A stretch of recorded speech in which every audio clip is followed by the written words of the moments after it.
कहा जाता है कि हमारे प्रभु श्री राम जब वन से लौट करके आए तो समस्त अयोध्या वासियों ने दीप जलाए। आज हमें लक्ष्मी तो याद है लेकिन राम को भूल गए। लक्ष्मी तो आ जाए हमारे पास में लेकिन हमारे कर्म ही अपवित्र हैं, तो आप क्या करोगे उस लक्ष्मी का? भागवत पुराण श्रीमद् भागवतम, इसका महत्व क्या है, आध्यात्मिक महत्व क्या है आज के समय में? यदि एक श्लोक भी भागवत का किसी ने अपने जीवन में उतार लिया तो वह मृत्यु के भय से मुक्त हो जाएगा। पानी पियो छान के और गुरु बनाओ जान के। यदि किसी को गुरु बनाना है तो सबसे पहले कम से कम 6 महीने उसके चरणों में बैठ करके देखिए। आहार में यदि सात्विकता को हम अपनाते हैं, आहार शुद्धि का हमारे सबसे पहले माइंड पे, हमारे मन पे असर पड़ता है। भक्ति मार्ग हो, ज्ञान मार्ग हो या वैराग्य मार्ग हो, तीनों में आहार की शुद्धता बताइए। जब तक आपका आहार शुद्ध नहीं होगा तब तक आपको तीनों में से कोई भी चीज़ प्राप्त नहीं हो सकती।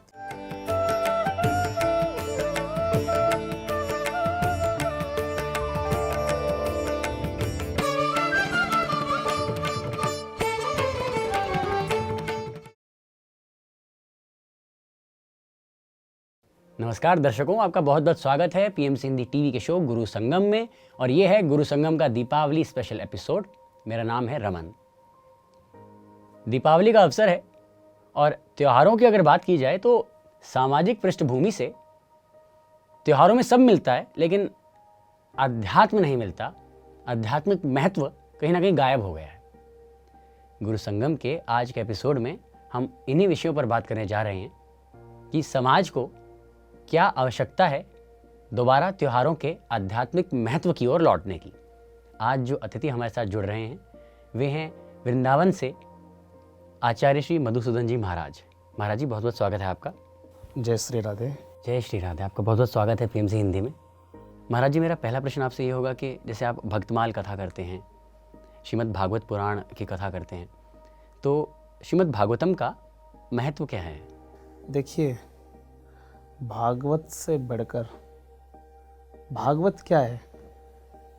कृष्ण के चरित्र, भगवान के भक्तों के चरित्र जिसमें हो वही तो भागवत है।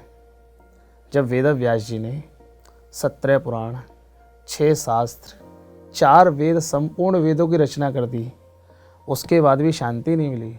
शांति कब मिली? भागवत को लिख करके। इसका मतलब यदि आज के कलयुग में यदि किसी को शांति मिलेगी तो भागवत से बड़ा अध्यात्म तो कुछ है ही नहीं इस दुनिया में। स्वामी जी, जैसे उसमें कितने स्कंद हैं और उनमें संक्षेप में क्या क्या वर्णित है, कुछ बता सकते हैं? देखिए, श्रीमद् भागवत में 335 अध्याय हैं। 335 अध्याय हैं, 12 स्कंद हैं और 18,000 श्लोक हैं जो श्री वेद व्यास जी महाराज ने संपूर्ण अपनी रचना में श्री भागवत जी में उसका वर्णन किया।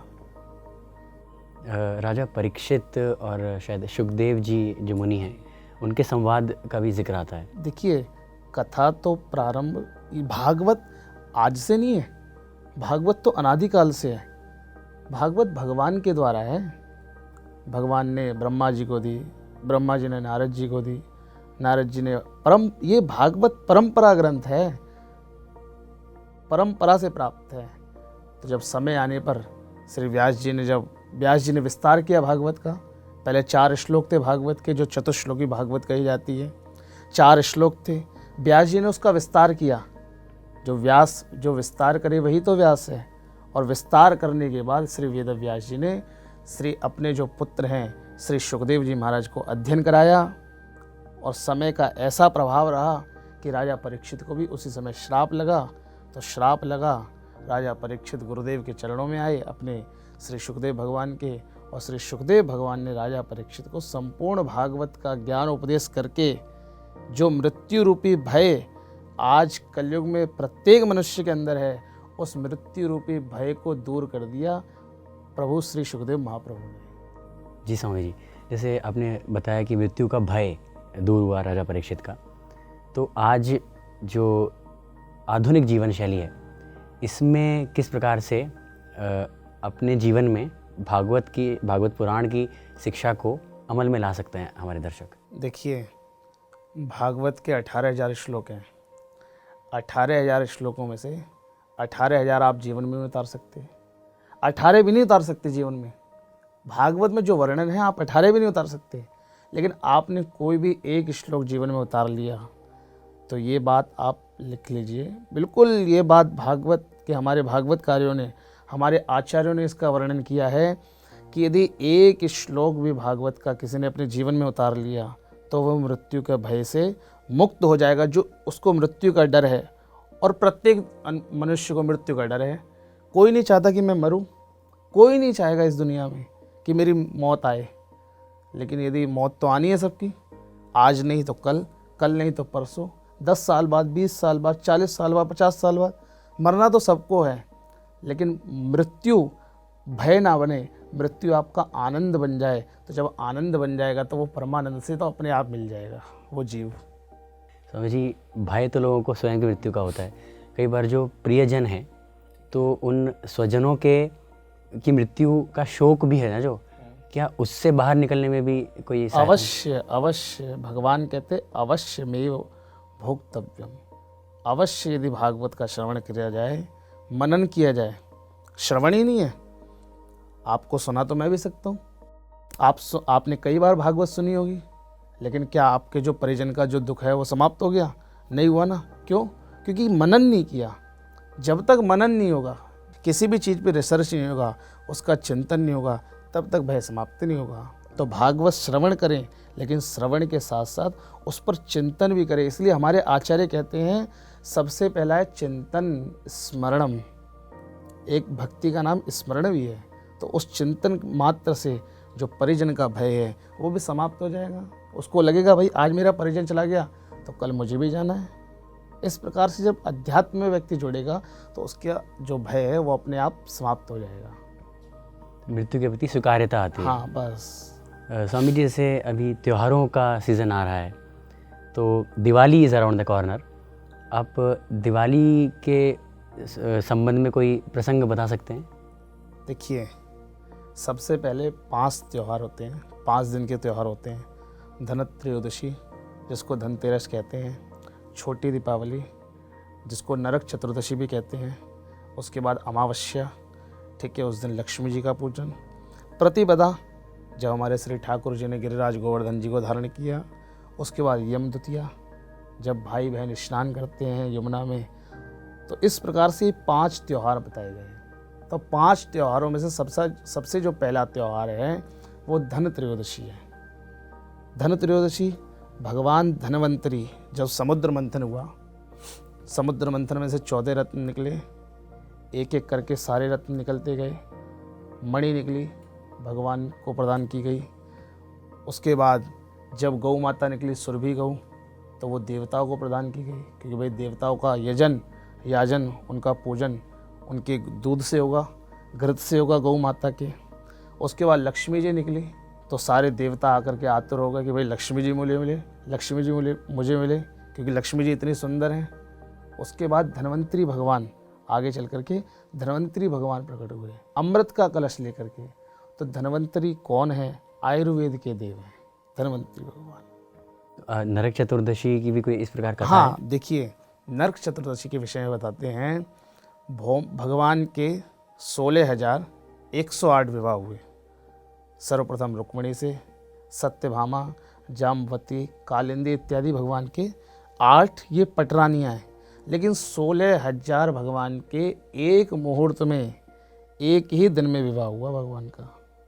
16,000 कौन? भौमासुर एक बहुत बड़ा राक्षस था, बहुत बड़ा राक्षस था। उसने अपने यहाँ 16,100 कन्याओं को कैद कर रखा था। तो भगवान ने उसका उद्धार किया, इसलिए उसको नरक चतुर्दशी भी कहते हैं। दिवाली के विषय में भगवती महालक्ष्मी का अर्चन करें। अब अर्चन कैसे करें भगवती महालक्ष्मी का? उनको प्रणाम करें, उनकी वंदना करें, खूब उनका स्मरण करें लक्ष्मी का। इस प्रकार से हम भगवती महालक्ष्मी का पूजन करें। स्वामी जी, जैसे अभी आपने धनतेरस पे धन्वंतरी जी महाराज के का जिक्र किया, तो वो आपने आयुर्वेद का भी बताया ना, तो वो आरोग्य और निरोग करने के लिए उसके देव हैं, देवताओं के कह सकते हैं डॉक्टर। हाँ, डॉक्टर वैद्य हैं। तो इसी प्रकार अगर लक्ष्मी की बात की जाए तो लक्ष्मी लोग समझते हैं केवल समृद्धि, धन संपदा और वैभव से संबंधित है, किंतु लक्ष्मी के भी प्रकार हैं। और मुझे आरोग्य लक्ष्मी से याद आया, लक्ष्मी भी कई प्रकार की होती है। चंचला लक्ष्मी है, भोग्य लक्ष्मी है, आद्य लक्ष्मी है, काम्य लक्ष्मी है। आपको किस प्रकार की लक्ष्मी चाहिए? सबसे श्रेष्ठ लक्ष्मी तो वो है जो हमारी बुद्धि को शुद्ध रखे और हमारे विचार को शुद्ध रखे और हमारे कर्मों को शुद्ध रखे। लक्ष्मी तो आ जाए हमारे पास में, लेकिन हमारे कर्म ही अपवित्र हैं, तो आप क्या करोगे उस लक्ष्मी का? वो आपको पाप के मार्ग की ओर ही प्रवृत्त करेगी, वो आपको अधर्मी करवाएगी वो लक्ष्मी। तो लक्ष्मी के भी कई प्रकार हैं। आप किस प्रकार की लक्ष्मी की उपासना करना चाहते हैं? तो मैं तो कहता हूँ हमें और आपको उस लक्ष्मी की उपासना करनी चाहिए जो हमारी बुद्धि को, हमारे कर्म को, हमारे आचरण को और हमारे मन को पवित्र करे। उस लक्ष्मी को स्वीकार करें। जी, अभी जो दिवाली पे हमारे दर्शक लक्ष्मी पूजन करेंगे, तो क्योंकि आध्यात्मिक चैनल है तो दर्शक भी बहुत आध्यात्मिक हैं, तो उनको ये बहुत प्यारा संदेश दिया आपने कि वो लक्ष्मी पूजन में अपने लिए आध्यात्मिक उन्नति मांगे। स्वामी जी, आप वृंदावन से आते हैं? हाँ, वृंदावन से। तो वृंदावन को कृष्ण धाम कहा जाता है। वो तो साक्षात ठाकुर जी की लीला स्थली है। वृंदावन के बारे में जो कहा जाए, वृंदावनम गोवर्धनम यमुना पुलिनानि च वीक्षासीद उत्तमा प्रीति राम माधव योर नृपा। सुखदेव जी कहते हैं कि जहाँ पर राम और कृष्ण नृत्य कर रहे हैं, जहाँ लीला कर रहे हैं, वृंदावन को तो क्रीड़ा स्थली कहा जाता है। वृंदावन का आप किसी भी क्षेत्र ले लीजिए, वो तो आनंद है।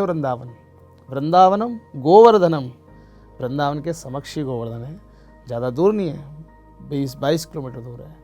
भगवान ने गोवर्धन जी को भी धारण किया। जी, मैं अगला प्रश्न यही होने वाला था। जैसे मुरलीधर कहते हैं क्योंकि मुरली धारण की, इसी प्रकार गोवर्धन गिरधर भी कहते हैं, गिरधारी। तो क्यों गिरी पर्वत को धारण किया था।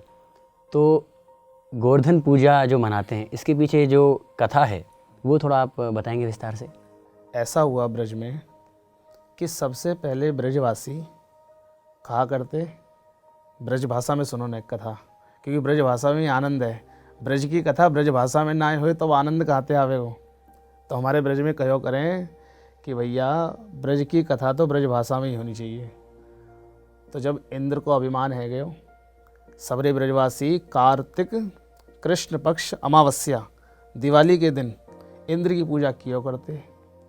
अब ठाकुर जी को ये बात पता पड़ी, हमारे लाला को, कन्हैया को, कि भैया इंद्र की पूजा होगी और हमारे साक्षात गिरिराज जी गोवर्धन में विराज रहे हैं, इनसे ये तो पूछो कि इंद्र की पूजा क्यों करते हैं। तो हमारे ठाकुर जी प्रातःकालीन उठे, अमावस्या के दिन, दिवाली के दिन प्रातःकाल उठे और खूब बढ़िया चकाचक खुशबू आ रही। कहाँ थे? रसोई में थे, रसोई घर में थे। ठाकुर जी रसोई में गए तो मैया यशोदा बढ़िया पकवान बना रही। ठाकुर जी ने कही, मैया मुझे पकवान तो दे दे खाए को तहीं। मैया बोली, अरे लाला पहले हमारे देवता की पूजा होगी। ठाकुर जी बोले, भैया मोते बड़ो देवता कहाँ आ गए हो? ठाकुर जी ने छुपा रखा है, वो तो परब्रह्म है, परमात्मा है। ठाकुर जी ने अपने आप को ब्रजमंडल में छुपाया है और कहीं नहीं छुपाया। सब जगह उन्होंने भगवत्ता दिखाई है, लेकिन ब्रजमंडल में आकर के ठाकुर जी ने अपने आप को छुपा लिया। ठाकुर जी को खूब सुगंध आने लगी। मैया के पास में जैसे ही पहुँचे तो मैया ने मना कर दी कि भैया जय जय है जाएगी, जब पूजा होगी तभी मैं तो खावे के ताई दूंगी। तू जा अपने बाबा से पूछ कि पूजा काय को करें। ठाकुर जी बाबा के पास में पहुँचे, नंद बाबा के पास में। नंद बाबा के पास में जैसे ही पहुँचे तो बाबा से पूछी कि बाबा मैया मोए पकवान ना दरी खावे के ताई और मोए भूख लगी है। तो बाबा बोले कि लाला ने देवता की पूजा है जान दे, तब तो ये देंगे। ठाकुर जी बोले, देवता कौन? तो नंद बाबा ने कही कि हम इंद्र की पूजा क्यों करें दिवाली वाले दिना। तो ठाकुर जी ने पूछी, भैया इंद्र की पूजा करवे दे कहा होएगो? तो नंद बाबा बोले, भैया इंद्र की पूजा करेंगे तो इंद्र बारिश करेगो, इंद्र देवता बरसात करेंगे, और जब बरसात करेंगे तो हरी हरी घास होवेंगी, और जब हरी हरी घास होवेंगी तो हरी हरी घास को गैया चरेंगी, जब गैया चरेंगी तो सुंदर दूध निकलेगो, और जब लाला दूध निकलेगो तभी तो तू दूध पिएगो, तभी तो माखन खाएगो। तो ठाकुर जी ने बोली, बाबा या बार मेरे देवता की पूजा होनी चाहिए, इंद्र की पूजा नहीं होनी चाहिए। तो समस्त ब्रजवासियों ने जाकर के गिरिराज गोवर्धन जी की पूजा करी। गिरिराज गोवर्धन जी पहुँचे, 56 भोग बना करके जो इंद्र के लिए बनाए थे। अब जो इंद्र के लिए 56 भोग बनाए थे वो श्री गिरिराज जी को भोग लगा रहे हैं। ठाकुर जी एक रूप में गिरिराज जी के ऊपर और एक रूप में ठाकुर जी नीचे खड़े हुए अपने गिरिराज गोवर्धन जी को पुजवा रहे हैं, अपने देवता को पुजवा रहे हैं। ये बात इंद्र को पता पड़ गई। इंद्र को जैसे ही पता पड़ी तो इंद्र ने सामवर्तक मेघ उनको आदेश दिया, जाकर के आप ब्रजमंडल को डुबो दो। जब आदेश दिया तो इंद्र को बड़ा क्रोध आया कि भाई मेरी पूजा बंद है गई और एक बालक के कहवे थे ब्रजवासिन ने मेरी पूजा बंद कर दी। इतना बड़ा चमत्कारी है गए लाला। अब 7 दिना तक खूब बरसात भई। 7 दिना बाद इंद्र ब्रज में आयो और ब्रज में आके देखी तो ब्रज में तो धूल उड़ रही है, जल को तो नामो निशान ना है। ठाकुर जी श्री गिरिराज गोवर्धन जी को धारण कियो। इंद्र ने ठाकुर जी से आए कि क्षमा प्रार्थना करी। क्योंकि देखिए ये जो लीला है ये हमारे ठाकुर जी ने लीला करी, ये अहंकार मर्दन की लीला है। इंद्र को अहंकार हो गया था, मैं तो देवताओं का राजा हूँ, मैं जो चाहूँ वो कर सकता हूँ। लेकिन भगवान ने इंद्र के भी उस अभिमान का मर्दन किया। हमारे कृष्ण तो यही कहते हैं कि मुझे अभिमान प्रिय नहीं है, मुझे तो भक्त का हृदय प्रिय है। एक बार भक्त एक बार पुकार के कह दे श्री राधे, जैसे राधा रानी को पुकारता है तो ठाकुर जी कहते हैं मैं तो उसको अपने आप स्वीकार कर लेता हूँ। तो इस प्रकार से हमारे ठाकुर जी ने गिरिराज गोवर्धन जी को धारण किया तो हमारे ठाकुर जी का नाम गिरिधारी पड़ा। जी स्वामी जी, कहीं ना कहीं इसमें एक वैज्ञानिक दृष्टिकोण भी दिखता है कि ठीक है इंद्र की पूजा अब तक करते आए, किंतु अगर वर्षा होती है उसके पीछे प्रकृति है, ये वाटर साइकिल है। वाटर साइकिल में माउंटेन यानी गिरिराज जो पर्वत है गोवर्धन, उसका योगदान है। तो कहीं ना कहीं प्रकृति प्रेम है सनातन का, वो झलकता है। देखिए प्रकृति से प्रेम करना ही चाहिए। प्रकृति के प्रेम करने के लिए तो हमारे शास्त्रों में खुद कहा है कि भाई प्रकृति से ही पुरुष की उत्पत्ति होती है। 2 चीज़ें हैं ना हमारे यहाँ, प्रकृति और पुरुष। पुरुष नहीं होगा तो प्रकृति नहीं चल सकती और प्रकृति नहीं होगी तो पुरुष नहीं चल सकता। दोनों का कॉम्बिनेशन है, तो वो गलत नहीं है। बरसात जो है वो आवश्यक है, लेकिन अनायास बरसात। अब कार्तिक का महीना चल रहा है, कोई कार्तिक के महीने में कहे खूब बरसात करो तो इस समय तो बरसात अच्छी नहीं लगेगी ना। बरसात तो श्रावण और भादों के महीने में अच्छी लगेगी। स्वामी जी, कार्तिक के महीने का आपने जिक्र किया, इसको शायद दामोदर मास भी कहते हैं। जी क्या बात है, आपने तो ठाकुर जी की याद दिला दी। इसको हमारे भागवत जी में कथा है, एक दिना मैया दधि मंथन कर रही। दधि मंथन करते करते ठाकुर जी मैया की गोद में आए के बैठ गए। गोद में आए के बैठ गए तो मैया अब दूध चढ़ाए के आई चूल्हे पे। चूल्हे पे दूध जैसे ही चढ़ायो तो अब दूध उफरवे लगो। तो मैया ठाकुर जी से पूछ रही कि मैया तू ये बता, तो ये दूध प्यारो है या पूत प्यारो है, तो ये प्यारो कहाँ है? तो मैया बोली भैया लाला, दूध तो या हमारे प्यारो है कि जब दूध मेरे पूत पिएगो तो या हमारे मैं तो तेरे काज दूध उबाल रही हूँ। अब इतने में ही क्या हुआ कि दूध का उफान और तेज होने लगा और दूध बाहर गिरने लगा। तुरंत मैया ने ठाकुर जी को पटका, ठाकुर जी को नीचे ज़मीन पर पटक दिया और तुरंत दूध उबाल देखने के लिए पहुंची। अब ठाकुर जी मन ही मन में सोच रहे हैं कि अभी मैया कह रही होते कि मोहे पूत प्यारो है और अब दूध के कारण मोहे फेंक के मैया दूध देखने चली गई। ठाकुर जी को क्रोध आया। ठाकुर जी ने एक माटी को ढेला, पत्थर उठाया और उठा करके तुरंत जितने ही माट मटका थे सारे फोड़ दिए। अब यह बात में मैया गुस्सा आ गई। मैया ने ठाकुर जी को पकड़ो और उखलते बांध दियो। उखलते ठाकुर जी बंधवे वाले तो है ना ही, 2 अंगुल रस्सी कम पड़ी, लेकिन भगवान की कृपा और भक्त का पुरुषार्थ भगवान की भक्ति में बांध देता है। तो इसको दामोदर मास भी कहते हैं। इसी महीने में हमारे ठाकुर जी उखल बंधन से बंधे थे, इसलिए इसको दामोदर मास भी कहते हैं। स्वामी जी बहुत बहुत धन्यवाद इस उत्तर के लिए, क्योंकि लोगों को अक्सर यही स्मृति रहती है कार्तिक के महीने में दीपावली क्योंकि और दीपावली अर्थात राम। तो आपने कृष्ण जी के साथ भी जो है संबंध बताया। राम जी के जो आपने नारायण के यदि कृष्ण अवतार पे हम चर्चा कर रहे हैं, राम अवतार पे भी थोड़ा करें। दीपावली आ रही है, तो दीपावली से संबंधित जो प्रसंग है वो थोड़ा कुछ आप बताएंगे, साथ ही साथ उसका आध्यात्मिक महत्व भी। कहा जाता है कि हमारे प्रभु श्री राम जब वन से लौट करके आए तो समस्त अयोध्या वासियों ने दीप जलाए। आज हमें लक्ष्मी तो याद है, लेकिन राम को भूल गए। बाजारों में सब कुछ दिखाई दे रहा है, लेकिन राम की छवि कहीं नहीं दिखाई दे रही है। राम जी को सब कुछ भूल गए। भाई लक्ष्मी भी आपके पास में जब टिकेंगी, राम मतलब कौन? नारायण, कृष्ण, विष्णु और राम, इनमें कोई भेद नहीं है। ये चारों एक ही हैं, कोई भेद नहीं है। लेकिन आप सोचें, किसी की पत्नी को हम अपने पास रख लें और पतिदेव को ना बुलाएं, तो पतिदेव को कितनी गुस्सा आएगी कि नहीं? क्योंकि भगवती सीता को भी लक्ष्मी का स्वरूप मानते हैं, भगवती सीता भी लक्ष्मी का स्वरूप है।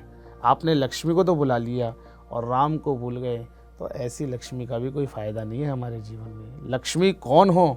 नारायण और राम के साथ में लक्ष्मी हो, वो श्रेष्ठ लक्ष्मी है। स्वामी जी, दीपावली पे जैसे आपने बताया कि दीप जलाए अयोध्या वासियों ने।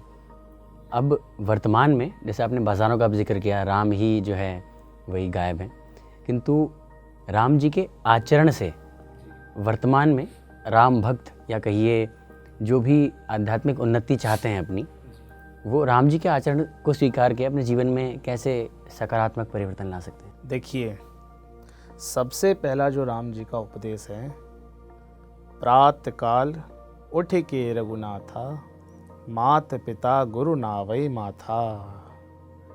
ये राम जी ने उपदेश सबसे पहला हमारे लिए दिया। आज हम जय श्री राम तो बोल रहे हैं, खूब बोल रहे हैं। आप दुनिया में कहीं भी चले जाओ, जय श्री राम, जय श्री राम, जय श्री राम, लोग खूब नारे लगा रहे हैं जय श्री राम के। लेकिन माता पिता को वृद्धाश्रम में छोड़ के आ रहे हैं। तो ऐसे राम जी प्रसन्न होने वाले नहीं हैं। उन्होंने कहा, मात पिता गुरु नावई माथा। प्रतिदिन यदि आप अपना मस्तक माता पिता के चरणों में रखेंगे, गुरु के चरणों में रखेंगे, तभी तो राम जी के आचरण को आप स्वीकार कर पाएंगे। जय श्री राम बोलने से राम जी का आचरण स्वीकार नहीं होगा। ये तो आजकल की मौज मस्ती होगी कि भाई जय श्री राम बोल दो, जय श्री राम बोल दो। तो सबसे पहला जो राम जी ने उपदेश दिया वो यही दिया कि अपने माता पिता का सम्मान अवश्य करें। यदि माता पिता का सम्मान हमने नहीं किया तो राम हो, कृष्ण हो, भगवती दुर्गा हो, लक्ष्मी जी हो, कोई भी प्रसन्न होने वाला नहीं है। लक्ष्मी नारायण आपके घर में बैठे हुए हैं, लक्ष्मी नारायण आपके घर में बैठे हुए हैं और आप उनका तिरस्कार कर रहे हैं और बाहर से मूर्ति लाई हुई लक्ष्मी को आप उनकी पूजा कर रहे हैं। तो ऐसी पूजा भी स्वीकार भगवान नहीं करते हैं, क्योंकि भगवान ने स्वयं कहा है कि सीय राम में सब जग जानी, करहु प्रणाम जो रिजुग पानी। किसी राम में, सब में सबसे पहले माता पिता में अपने भगवान के दर्शन करो। तो ये राम राज्य है। दीपावली का क्योंकि त्यौहार का समय ही है, तो आहार भी काफ़ी प्रचलन में रहता है और चर्चाओं में रहता है। मिठाइयों में बताया जाता है मिलावट होने लगी है, और तो लोगों में काफ़ी एक जिज्ञासा रहती है, अरे खाने का अवसर आया है।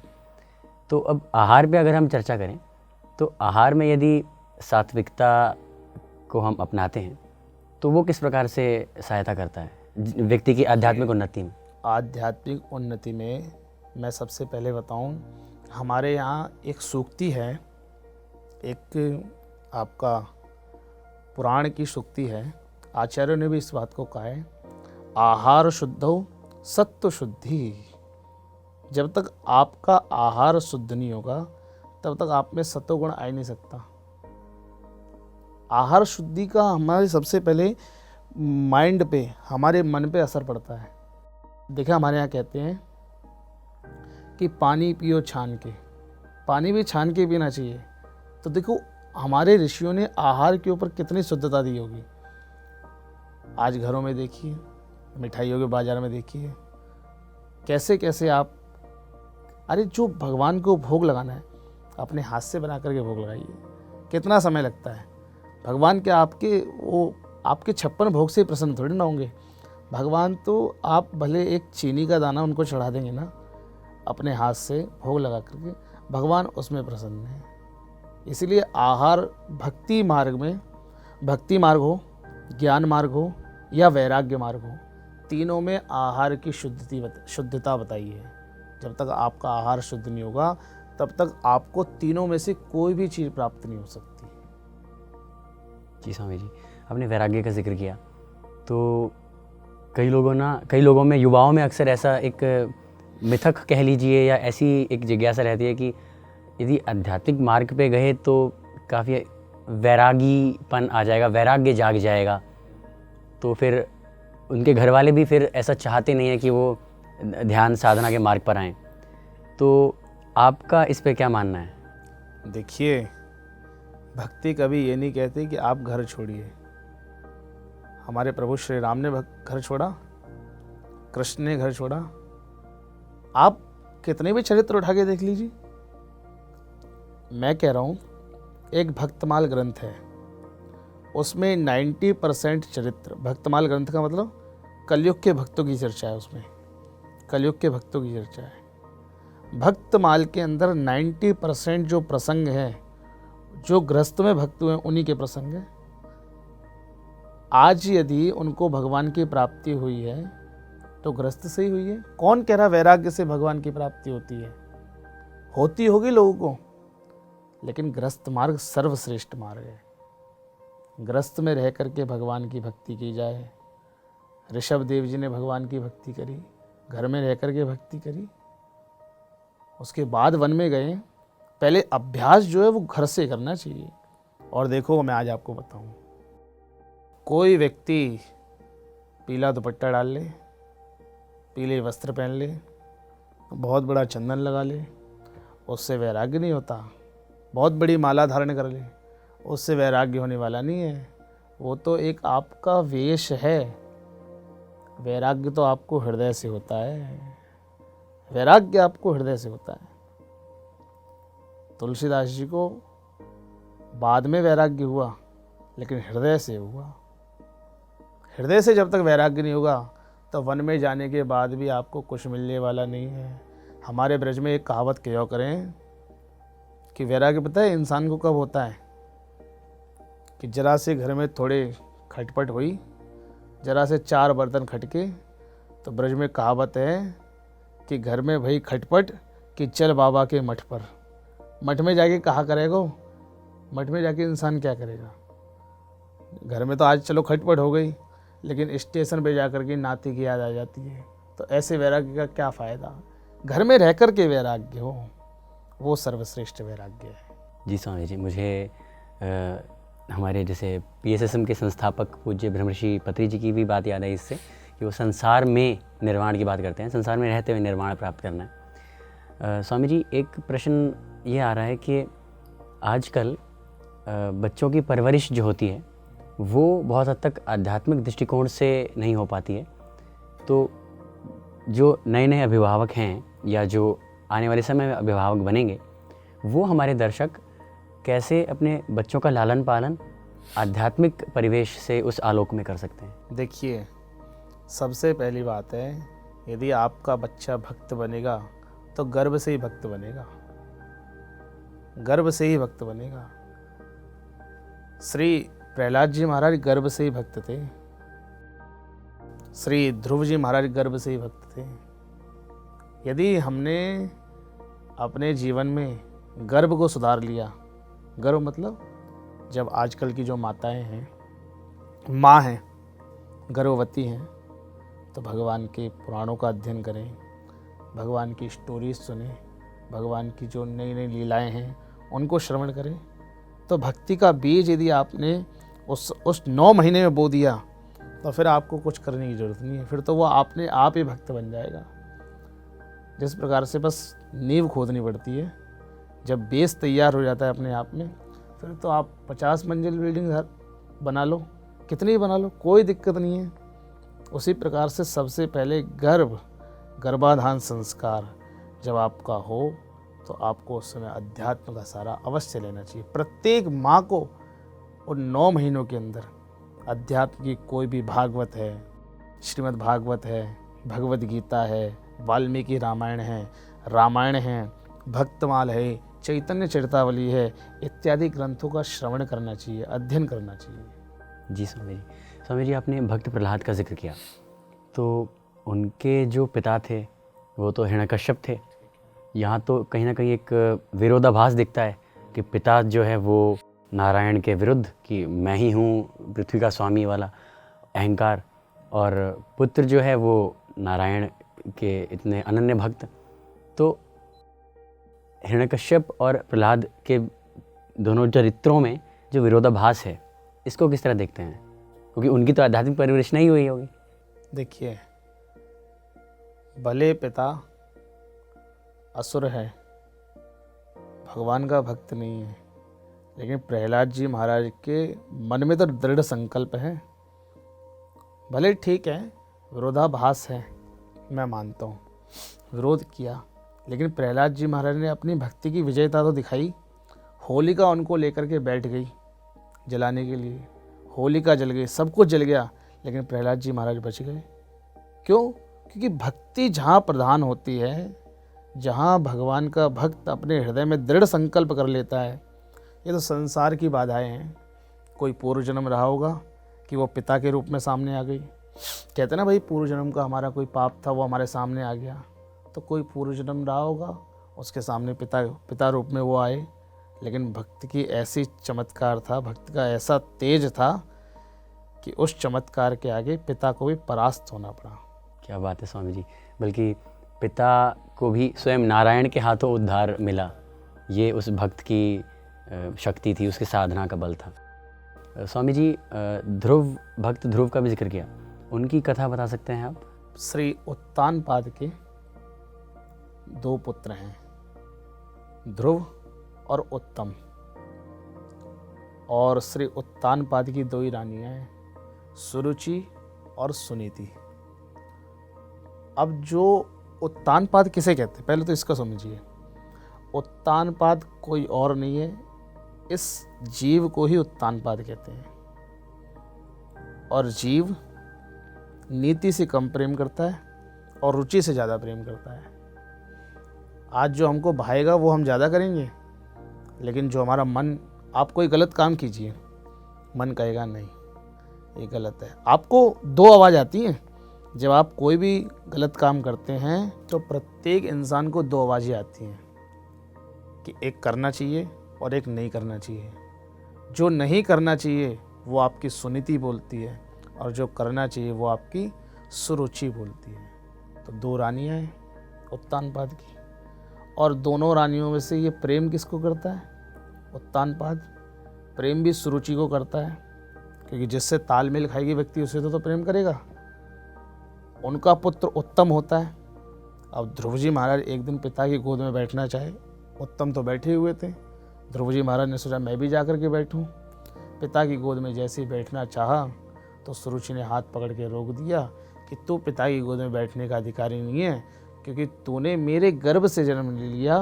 तू जा कर के पहले भगवान की आराधना कर, आराधना करने के बाद जब तुझे भगवान प्रकट हो जाएं तेरे सामने, भगवान से वरदान मांगना, और वरदान में ये मांगना कि मुझे सुरुचि माँ के गर्भ से जन्म मिले, तब तो पिता की गोद में बैठने का अधिकारी होगा। ध्रुव जी महाराज को बड़ा क्रोध आया। ध्रुव जी महाराज अपनी माँ सुनीति के पास में पहुँचे।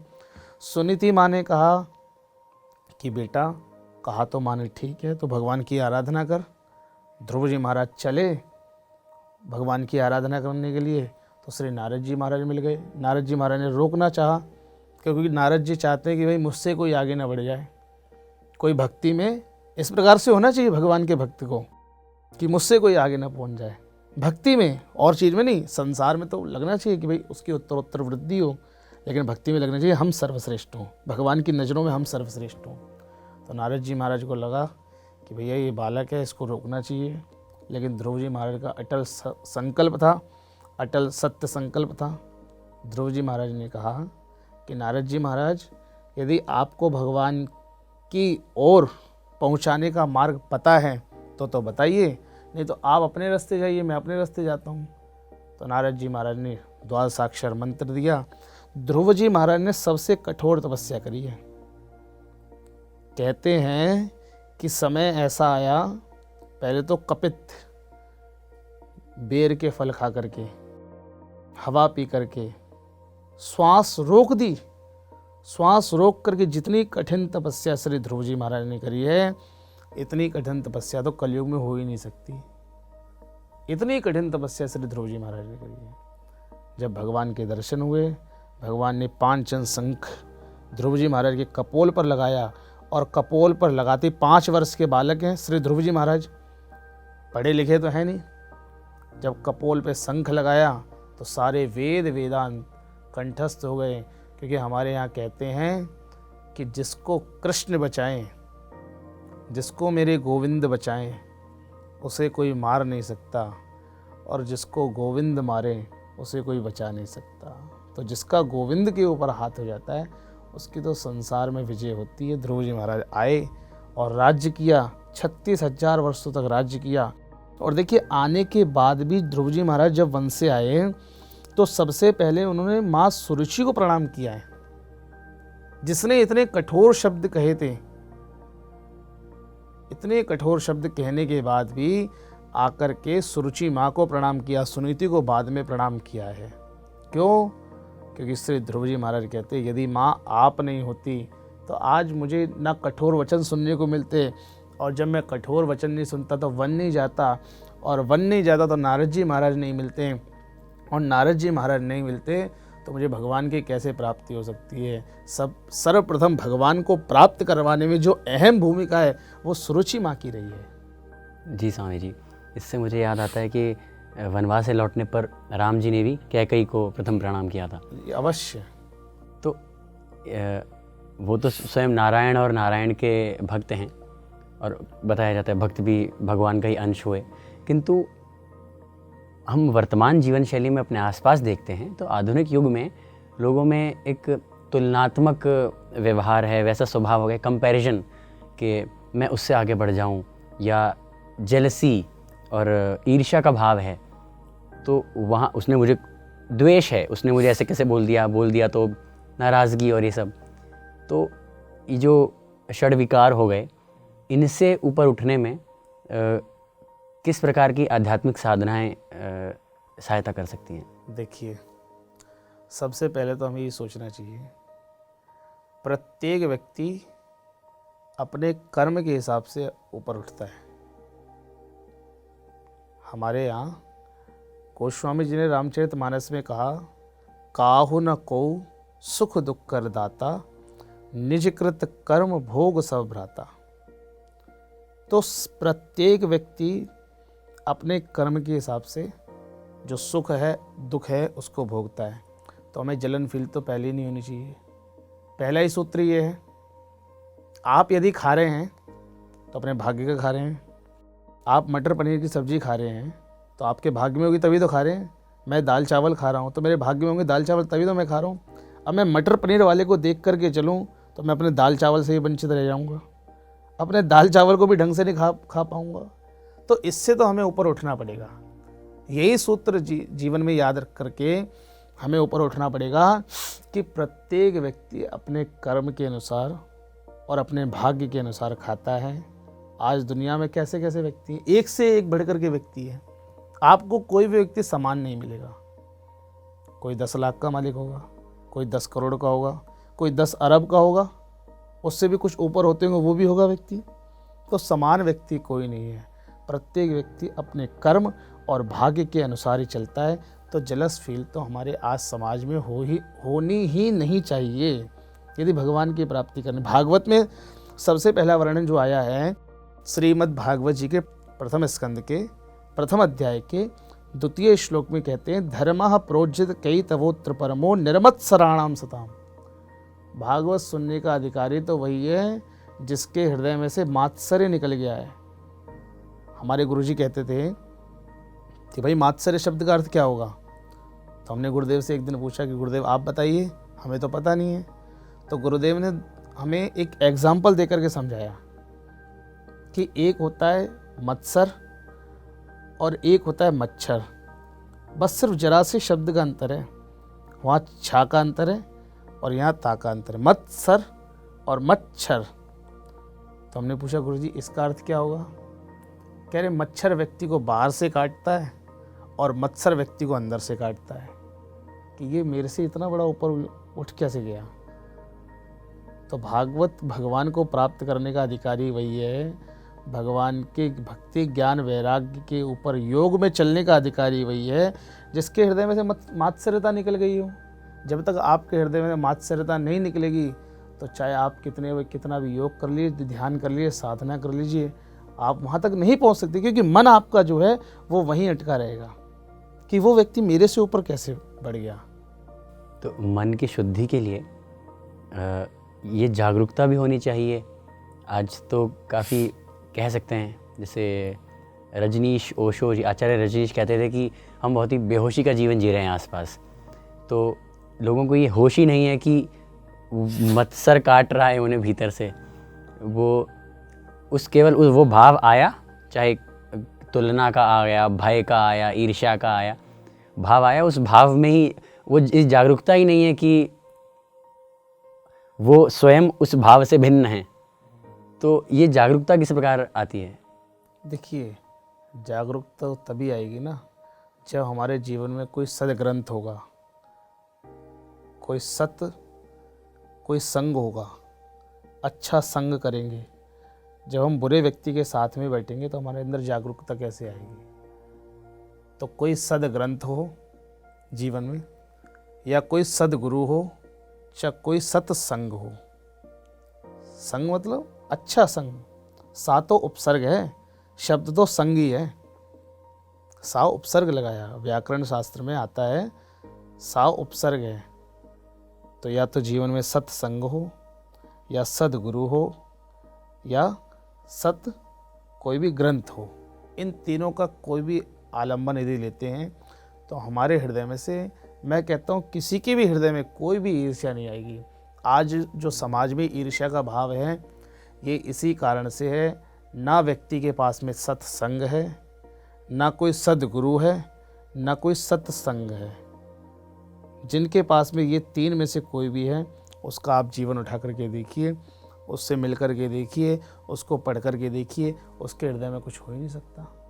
इससे मुझे याद आया, एक तरफ तो हम कहते हैं कि होई ही वही जो राम रची राखा, तो यानी डेस्टिनी है, भाग्य है, ईश्वर ने जो रच रखा है वही होगा। वहीं जैसे अभी आपने निजकृत का जिक्र किया बाबा तुलसीदास का ही, तो अब हमारे कर्म ही जो है वो हम भोग रहे हैं। तो ये क्या आध्यात्मिकता में कहीं विरोधाभास सा दिखता है? इसे अंग्रेज़ी में कई लोग आधुनिक युग में कहते हैं कि फ्री विल और डेस्टिनी भाग्य जो ईश्वर ने रच दिया है वही है। फ्री विल हमारे हाथ में है, हम अपना भाग्य स्वयं रचते हैं निज कर्मों से। तो ये कहीं ना कहीं कोई विरोधाभास नहीं है? देखिए, विरोधाभास कुछ नहीं है। आपका भाग्य और कर्म दोनों एक साथ चलते हैं। भाग्य और कर्म की जो रेखाएं हैं वो दोनों एक साथ चलती हैं। दोनों पहलू हैं, पहिए हैं। यदि एक पहिया खराब हो जाएगा तो दूसरा पहिया चल ही नहीं सकता। तो दोनों अपनी सीमाओं में चलते हैं। आपका यदि भाग्य अच्छा होगा, यदि आपने कोई शुभ कर्म कर रखा होगा तो आपको सन्मार्ग की ओर ले जाएगा। अब जैसे हमें भगवान की कृपा है, कोई पूर्व जन्म का भाग्य होगा तभी तो आज भगवान की लीला सत्संग आ रहे हैं। नहीं तो हम क्या नाम है, जुआ भी खेल सकते थे, जुआरी भी बन सकते थे। तो हमारा भाग्य और कर्म दोनों एक साथ चलते हैं।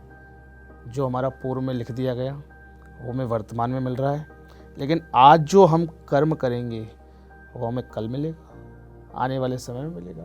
तो भाग्य और कर्म दोनों एक साथ चलते हैं।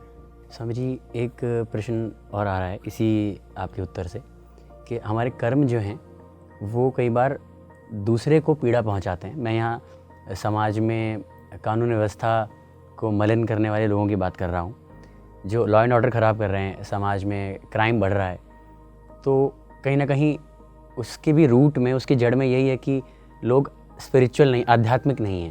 बस सबसे पहली बात यही है। तो इसका कैसा समाधान है? आप यदि स्पिरिचुअल हो जाएंगे, अध्यात्म में बढ़ जाएंगे, तो क्रिमिनल हो ही नहीं सकता समाज में।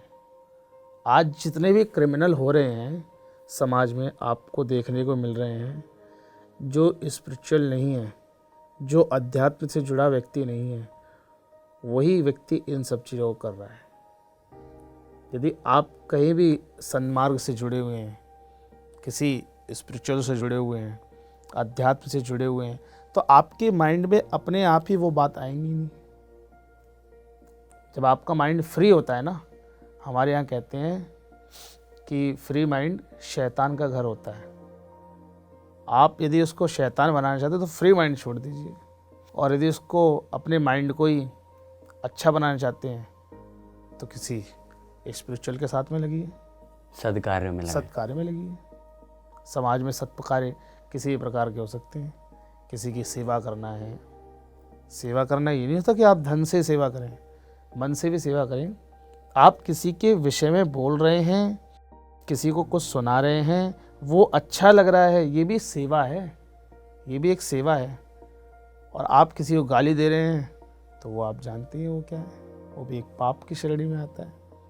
हालांकि आपने कुछ ना उस पर प्रहार किया है ना कुछ भी नहीं किया, लेकिन वाणी से तो वाक वज्र तो सबसे बड़ा होता है ना। वाचिक हिंसा तो होगी। हाँ, हमारे यहाँ कहते हैं ये शब्द ब्रह्म है, शब्द को ब्रह्म कहा गया है हमारे यहाँ।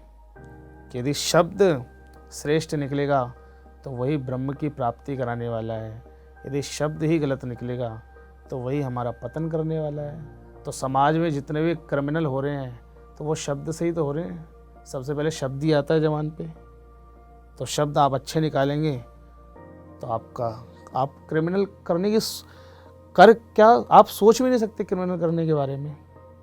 और शब्द आपके बुरे हैं तो फिर आपसे क्रिमिनल हो गई। जी स्वामी जी, उदाहरण याद आता है कि व्यक्ति आध्यात्मिक हो जाए तो रत्नाकर भी वाल्मीकि हो जाते हैं। वाल्मीकि हो जाते हैं। हमारे यहाँ कहते हैं उल्टा नाम जपत जग जाना। श्री वाल्मीकि जी ने उल्टा नाम जपा, मरा मरा मरा मरा मरा मरा मरा मरा मरा मरा, और अपने आप राम शब्द आ गया। तो उल्टा नाम जपत जग जाना, वाल्मीकि भय ब्रह्म समाना। तो यहाँ तो नाम की तो ऐसी महिमा है कि उल्टा भी जप लो चाहे सीधा जप लो, आपको ब्रह्म की प्राप्ति तो अपने आप हो जाएगी। आप स्वयं ब्रह्म स्वरूप हो जाते हैं। आज जब कोई भी आपके यहाँ स्पिरिचुअल गुरु आते हैं, आध्यात्मिक गुरु आते हैं, लोग कितना सम्मान करते हैं, भगवान की तरह पूछते हैं। क्यों? कि भगवान की भक्ति में लगा हुआ व्यक्ति है। तो जो जिस प्रकार की भक्ति में लगा होता है फिर वो उसी के स्वरूप हो जाता है। यदि मैं कृष्ण की भक्ति कर रहा हूँ तो लोग हमें कृष्ण स्वरूप समझते हैं। मैं कोई राम की भक्ति कर रहा है तो उसको राम स्वरूप समझते हैं। कोई दुर्गा की भक्ति कर रहा है तो उसको दुर्गा स्वरूप समझते हैं। स्वामी जी, जैसे एक प्रश्न ये भी आता है कि आजकल ना समाज में साधु संतों की या सन्यासियों की या आध्यात्मिक गुरुओं की छवि अच्छी नहीं है। चाहे मतलब अपवाद कह लीजिए, गलत कार्यों में अगर कोई संलिप्त हो जाते हैं तो छवि धूमिल हो जाती है। तो जो लोग फिर इस अध्यात्म के मार्ग को ही फिर बुरा मानने लग जाते हैं और चुनते नहीं हैं, और आसपास वालों को भी कहते हैं इस मार्ग में मत जाओ, वहाँ पे तो ऐसे लोग हैं, तो उनके लिए आपका कोई संदेश? मैं दोबारा से एक बात दोहराऊंगा कि पानी पियो छान के और गुरु बनाओ जान के। हर किसी को गुरु मत बनाइए, लेकिन आज हम भीड़ में दौड़े जा रहे हैं। जिसके पास जितनी भीड़ उसके इतने चेले। भीड़ में मत दौड़िए। मैं नहीं कहता आप मुझे गुरु बनाइए। आज मेरे पास में लाखों की भीड़ है, मत बनाइए मुझे गुरु। पहले मेरा आचरण देखिए, मेरा व्यवहार देखिए।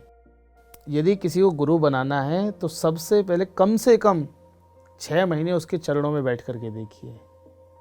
और जिस भी गुरु के चरणों में बैठ करके, किसी भी व्यक्ति के चरणों में बैठ करके आपको भगवान के स्वरूप का स्मरण हो रहा है, भगवान की लीला का स्मरण हो रहा है, तो आप उसको अवश्य गुरु बनाइए। भीड़ को देख करके गुरु मत बनाइए। आज समाज में ये बहुत ज़्यादा है। कर्ता कोई है और बदनाम कोई और होता है।